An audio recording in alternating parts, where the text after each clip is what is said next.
crucifixion that's recorded in the book of Mark. Beginning in verse 33, we talked about this morning in class, and when the 6th hour was come, there was darkness over the whole land until the 9th hour. And then in the 9th hour, Jesus cried with a loud voice, saying, Eloi, Eloi, lama sabachthani, which is being interpreted, my God, why hast thou forsaken me? Of course, some of the men that stood by, they heard it and said, Behold, he calleth Elias. And one ran and filled a sponge full of vinegar, put it on a reed, and gave it to him to drink, saying, Let alone, let us see whether Elias or Elijah will come to take him down. And Jesus cried with a loud voice and gave up the ghost.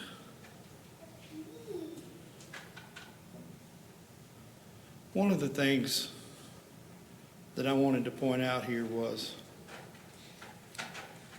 right prior to his death, Jesus in his agony and the volume of his voice. It says when he cried to God, Eloi, Eloi, he cried with a loud voice,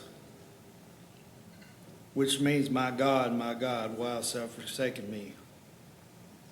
And then, right prior to him giving up the ghost, as we would say, or his soul leaving his body, the spirit leaving his body, he cried again with a loud voice and gave up the ghost. We've heard people that were, if you've ever been around people that were dying, that were in tremendous pain, they're loud.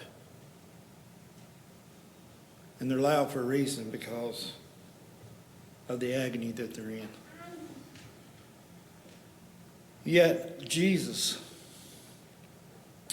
went through a death that even the worst sickness would be hard to compare with. The pain and agony that Jesus went through.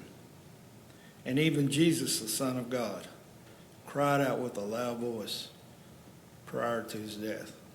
He suffered for us. That loud voice was for us.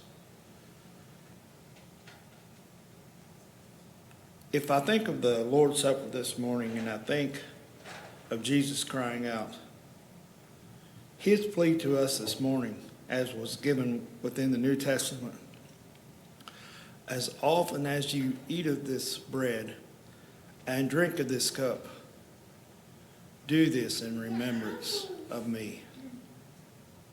And as we do this morning, let's remember what Jesus went through on the cross and the agony that he was in and the pain that was in his body to the point that he was crying with a loud voice.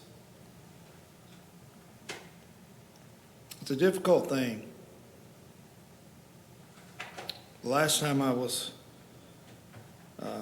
did the Lord's Supper talk, we talked about perception and how we perceive something. This morning, is there any way for us to perceive in our minds what Jesus did for us at Calvary? Let's do our best to remember that as we partake of the Lord's Supper this morning.